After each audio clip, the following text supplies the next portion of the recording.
अस्सलाम वालेकुम। हकीम अवैस आपसे मुखातब हूँ। चावल के मतलब आपको बताने जा रहा हूँ कि चावल का मिजाज कौन सा है और ये किस मौसम में खाने चाहिए, किस में नहीं खाने चाहिए, या ऐसा समझ लें कि किस मिजाज वाले इंसान को, खुश्की वाले को, तरी वाले को, किसको खाने चाहिए, किसको नहीं खाने चाहिए, और इसके मिजाज के मुताबिक इसके खाने से आपको क्या फायदे या नुकसान हो सकते हैं। देखें, मिजाज के मुताबिक अगर आप चीजें खाएंगे तो आपकी जिंदगी परफेक्ट हो जाएगी। और सिंगल सिंगल चीजों का क्या मिजाज है, ये डिटेल्स वीडियो तो हमेशा आपके पास बार बार आती रहेंगी।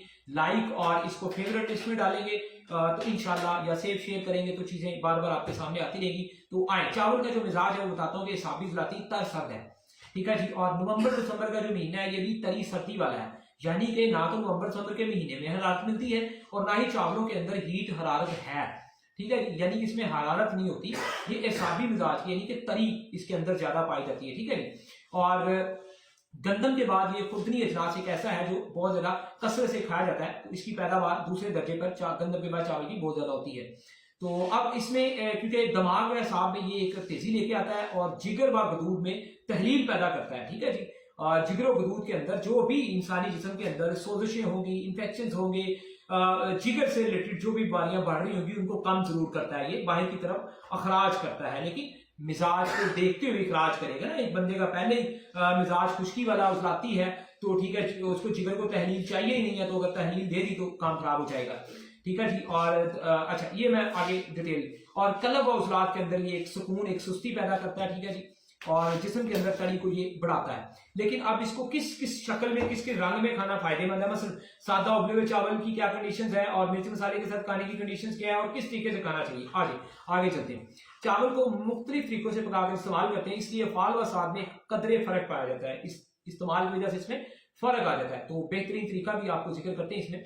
पुलाव की सूरत में मिर्च मसाला जब इसके अंदर शामिल हो जाता है तो ये उजलाती असरात यानी कि खुश्की वाले असरात इसके बढ़ जाते हैं, तो बाआसानी ये इंसान को हजम भी होते हैं और प्रॉब्लम भी नहीं आती। लेकिन अगर चावल आपने मिर्च मसाले वाले खाए और पानी का इस्तेमाल आपने ज्यादा कर लिया है तो जिंदगी बर्बाद, मैदा बर्बाद और 20 मसाइल बढ़ेंगे। चावल जब भी खाने हैं आप लोगों ने मिर्च मसाले वाले बना के खाने हैं उस सूरत में, और साथ में पानी आपने बहुत कम छोटे मोटे घूंट लेने हैं।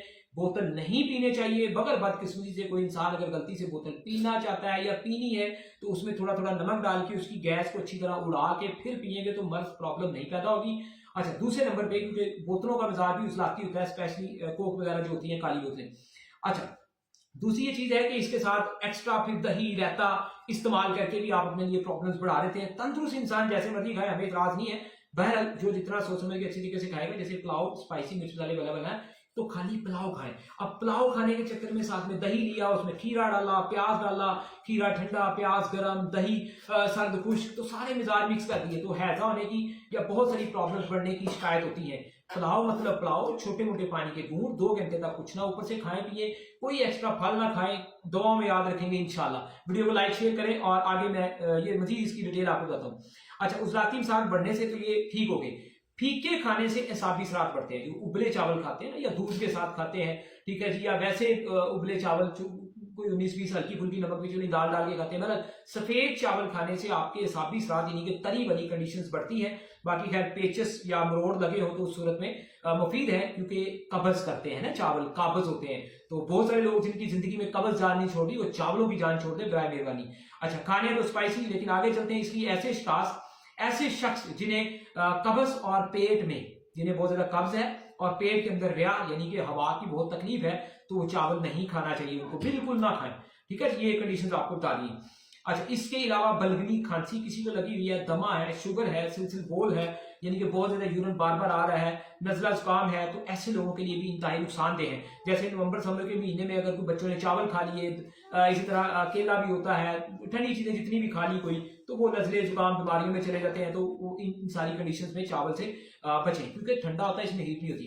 तो चावल खाने का जो बेहतरीन तरीका है वो ये है कि चावल के साथ गोश्त यानी कि स्पाइसी करारा कोई मिर्च मसाले वाला गोश्त बना हो, या चावल ही पुलाव वाले या बिरयानी वाले स्पाइसी बने हो, या इसके साथ चने बने हो या मछली वगैरह हो तो स्पाइसी करारी बनी हो, तो फिर जरूर इन्हें खा सकते हैं और खाना चाहिए। उससे ये बासानी हजम हो जाती है। लेकिन तब भी आपको पानी का कंट्रोल बहुत ज्यादा करना पड़ेगा। पानी ज्यादा पी लिया फंस लेंगे, खीरा खा लिया या कोई फल खा लिया या चाय या कुछ भी एक्स्ट्रा आइसक्रीम कुछ भी ऊपर से आपने ज्यादा खा लिया, जैसे हमारी पार्टीज में ऐसा होता है, तो फिर इंसान मुसीबत में चला जाता है, वो पेशेंट इमरजेंसी में चला जाता है और फिर उसकी जो प्रॉब्लम्स हैं वो बढ़ जाती हैं। लास्ट इसके ऊपर बड़ी खूबसूरत बात कर रहा हूँ कि दूध और चावल को मिलाकर पकाया जाए तो खीर कहलाती है। खीर का क्या मिजाज है, किसको नहीं खानी, आगे बताएंगे। दुआ में याद रखिए। अल्लाह हाफिज़।